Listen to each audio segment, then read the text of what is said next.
We have complex ways of doing things, but if you ask the simple question, there are other solutions. Where is blockchain going to bring us? And we are at the beginning of blockchain.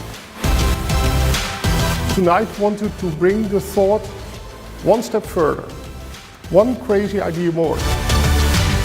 If I have additional energy in the cars and there are no people, I could use the cars to deliver energy from A to B.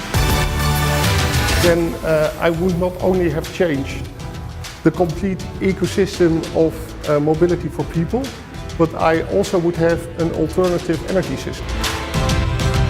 What can we do with that?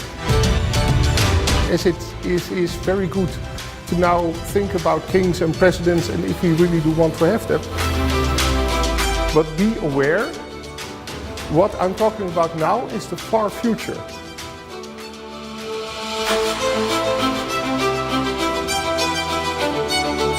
Okay, good evening. Nice that you are all here for this meetup about blockchain and how it can be beneficiary for society. What we are going to do today is basically first deep dive into two questions. A, how does blockchain add value? And secondly, how do we add value to society? If you could change society, what do you want to change?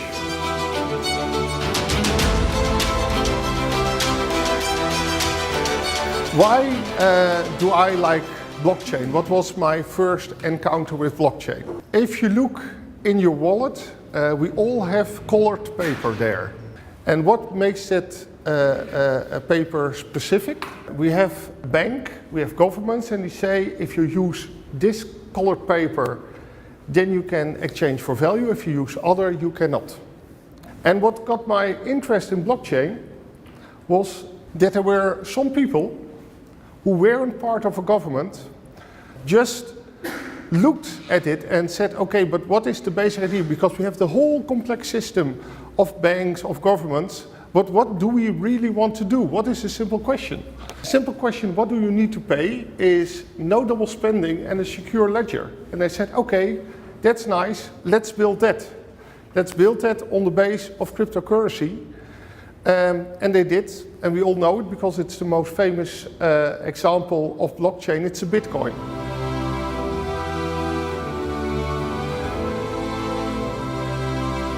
So that showed me that we have complex ways of doing things, but if you ask the simple question, there are other solutions. Why am I talking about blockchain? I work for an energy company, an energy grid company. And what we do is to ensure the delivery of energy to the people. We are not money driven. It is our task to ensure that people always will have energy. So we are more or less government based. Of course, if you look to the energy system, something that is comparable is happening. Because as you woke up this morning, the sun was shining outside and the sun delivers 6,000 times the amount of energy you need. 6,000 times we need as a whole society. So the energy comes to here, but, and this is the system of the Netherlands, we built a very complex system to deliver basically the energy from here to there.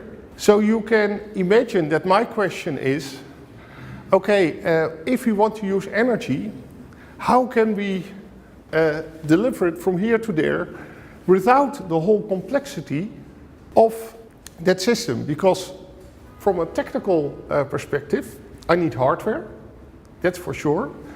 And I need another thing. If you look to energy, then you have people who trust their meter reading. You have people who trust their bill. You have the government who trusts that the energy tax that they are asking from us is getting paid. And I haven't found the answer yet, but I know that I have to look in the lines of hardware and trust. Where is blockchain going to bring us?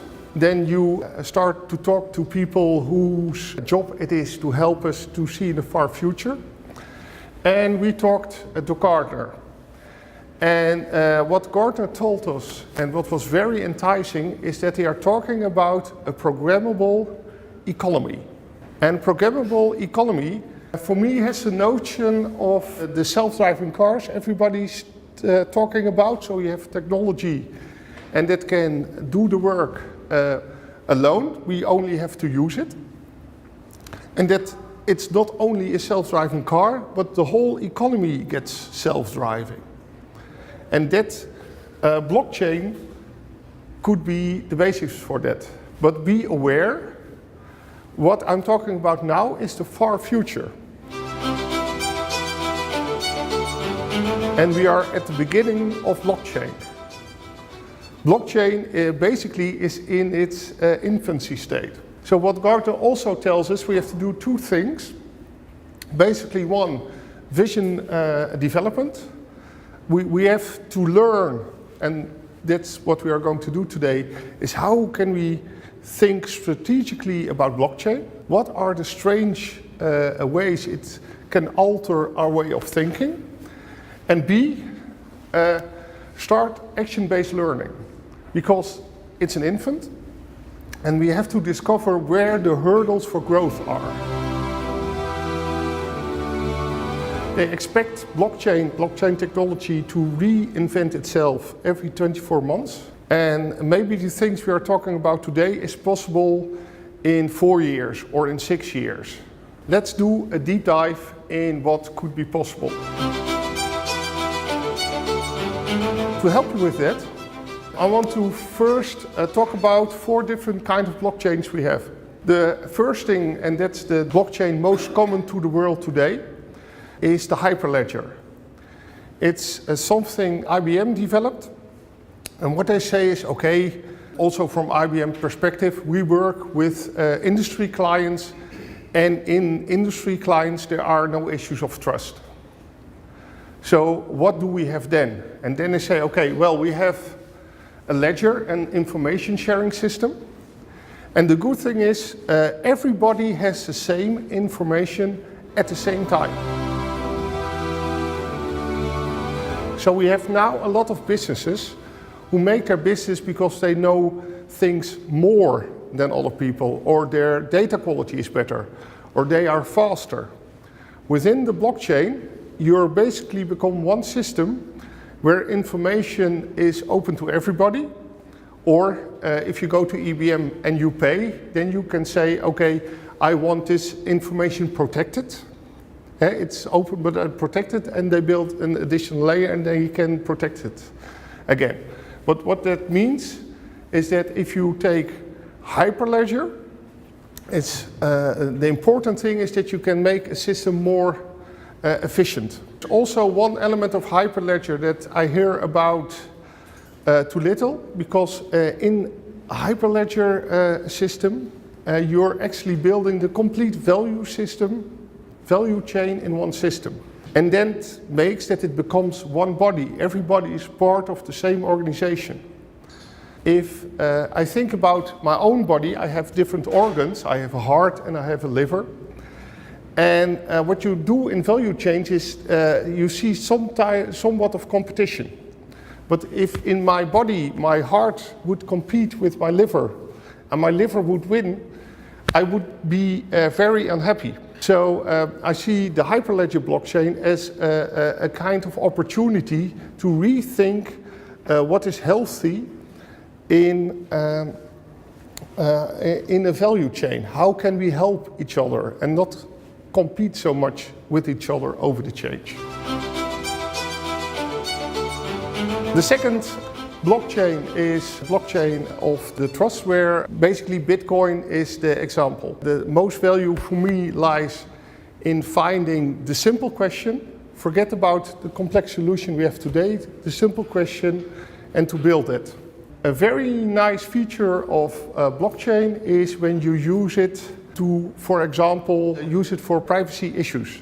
Because you could identify yourself to a blockchain In Holland, we have a system that's government-based. It's a very heavy system. If I go through that system, they know, okay, it's actually Jan Peter who is logging in. And that's a very heavy system.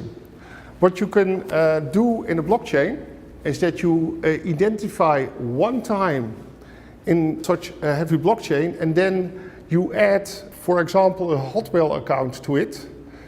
And then like Twitter, because you made the connection within the blockchain, then my Hotmail account would get the status of this is really a true person. We cannot see which person, but it's really a true person. And if I act with my validated email address and it gets lost, only my Hotmail address would get lost and not my high profile identification which I use by the government. Smart contracts. Smart contracts is basically that you can program conditions in payments. And the nice thing what that does is that it offers us opportunities to rethink about settlements. For example, imagine you are buying a house. Then if I buy a house, I have an expectation that the roof will not collapse. And I have an expectation that all the piping will be good. And so I have a number of expectations. And in the world of today, I go to a real estate broker or to a technical guy who says, okay, you can buy this house, it's okay. But if you can build conditional payments, then you can make it, okay, I buy the house, but as soon as the ground collapses, the money gets back. So basically the insurance part, the house brokering part, can be part of those transactions. If you take the transaction thought one step further, if all transactions can be automated, you could actually create a firm, an entity, who works on itself. The first example I heard was a blockchain where you had to send Bitcoin, and as soon as the Bitcoin would pay, a drone would fly to A, pick a package up and deliver it to B.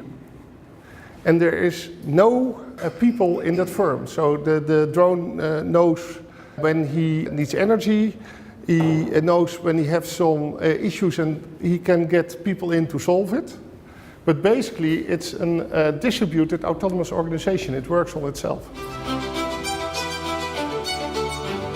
What can we do with that? Now, back to what I do on a daily basis. Think about the energy system.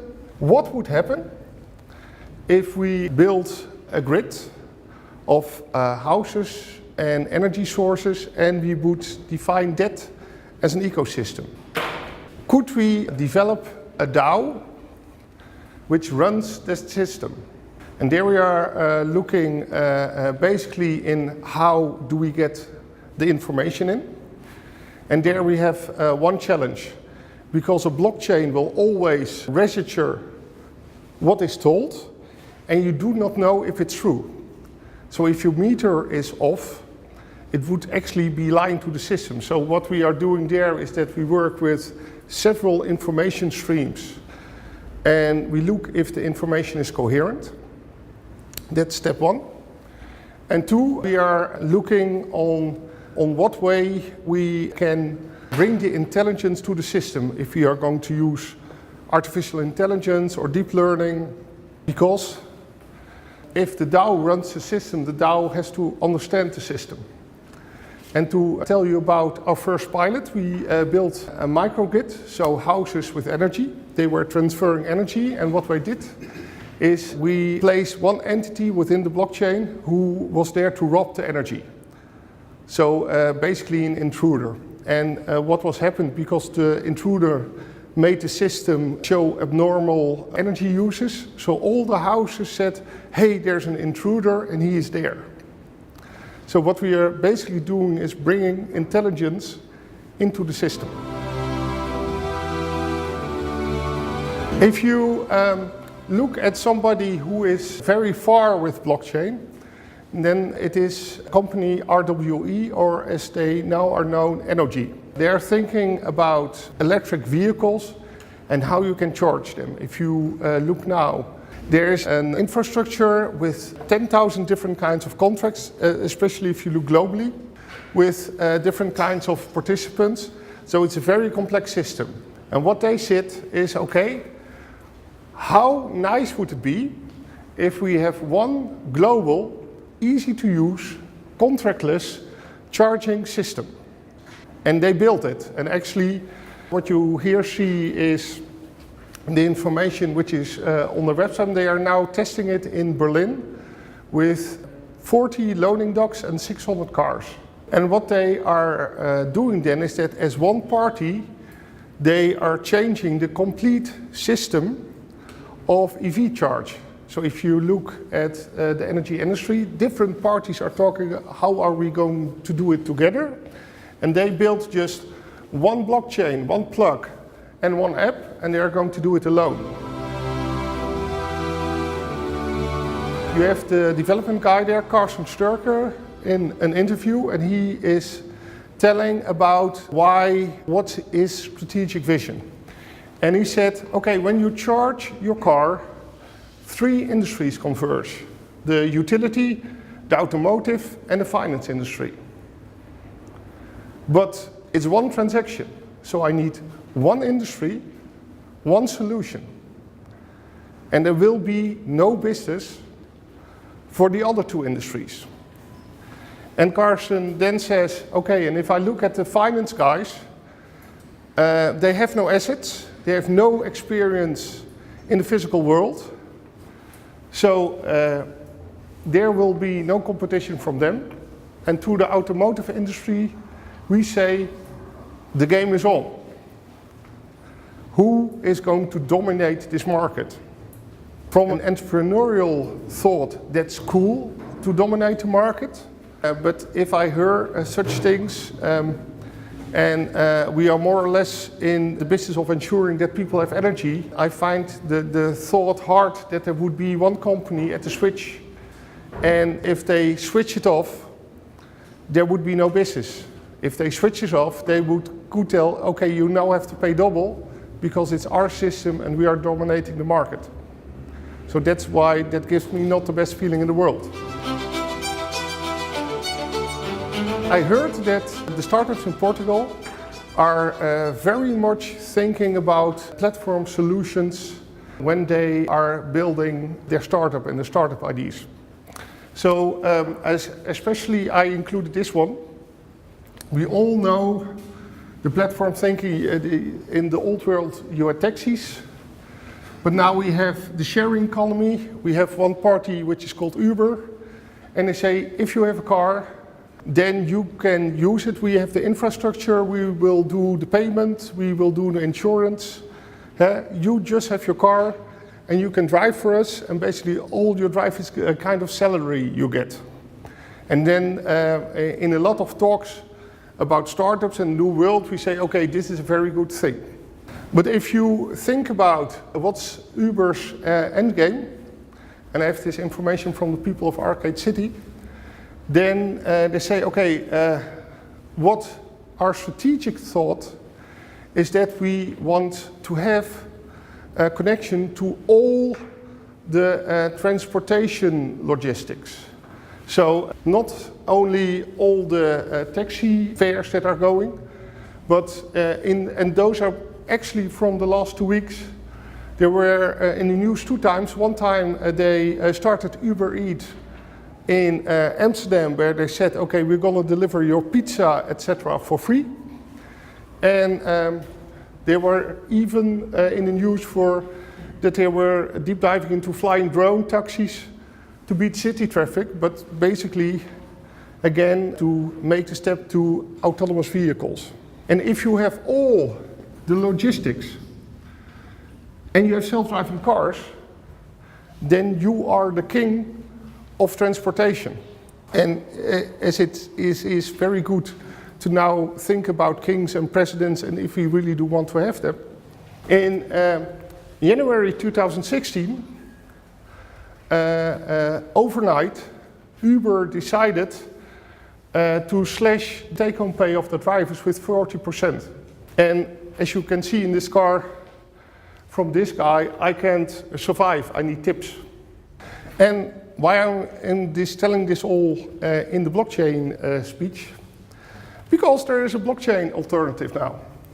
It actually started with those drivers that were not happy how Uber treated them.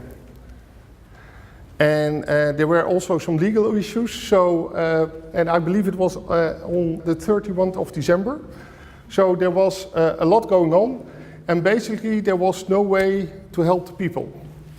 And what they did is, in the first intention, they built a Facebook page, just a Facebook page where they connected the people who wanted to drive with the people who had fares. They made 100 tours that night, but the idea came so big that it went viral. And they start about, okay, how can we build that into a platform? What if we only want to connect the people without the idea of that we own the driver? We let the driver talk to the people and decide what their own fares are. And the people liked it very much. There also came some special interest pods of female who wanted to drive by female, or I want to get home late at night, how can I be safe? So special interest groups. So that is a great idea, and that's a blockchain solution that is working. They are actually at the moment do their seed selling, so it's very good. But I tonight wanted to bring the thought one step further, one crazy idea more. Because we now have the people of Arcade City who say, okay, I have a system where I have transactions and I have cars driving, and I'm going to arrange that. And if you build that system once, so it's there, and then it is run. But if you look to artificial intelligence itself has no use for money. And if I look to the Uber endgame, then you have autonomous driving cars, and they also have no use for money. So what would happen if nobody owns the assets? That's a nice thing about blockchain. It's a distributed system. If you look at Ethereum, it's like a layer over the internet, it's everywhere. You build a solution once, and everybody can use that solution.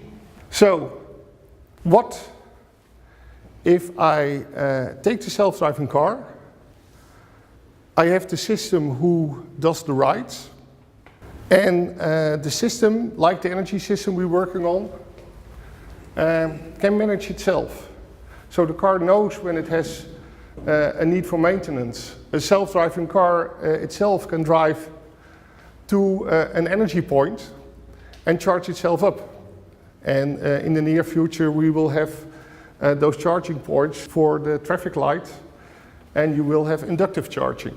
So if we start the company, then you have people who are paying for fares.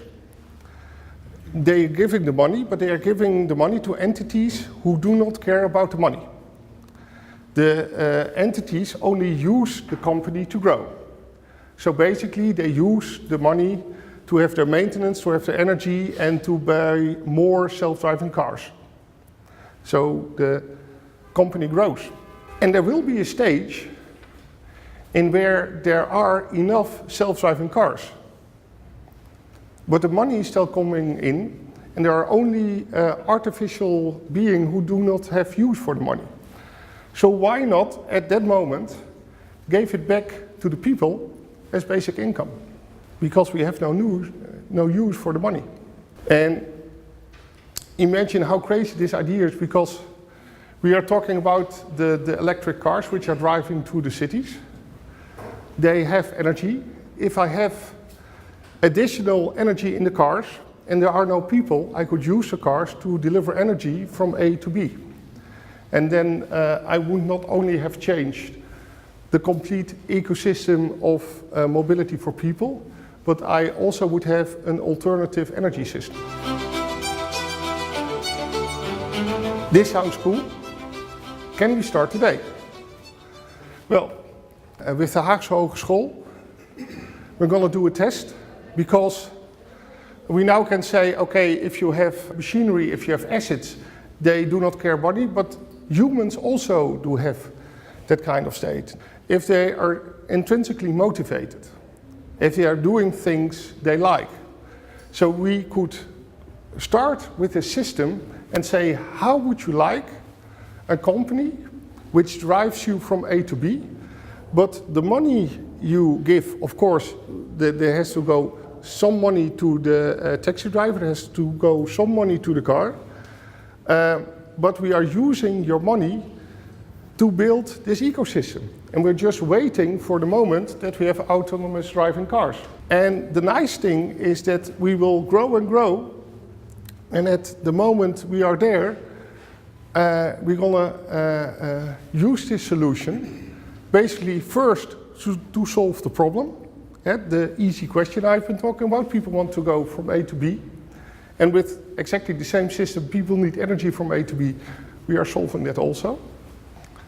And then B, we made your life cheaper, but we have money and we do not need it, we're going to give the money back. I myself would find that a much more preferable company to work with as the companies where I have to pay so that the CEO can drive a very big car. If you, after this talk, have dreams, questions from which you say, hey, this is cool, I want to talk about it, please put it in writing and put it on the wall.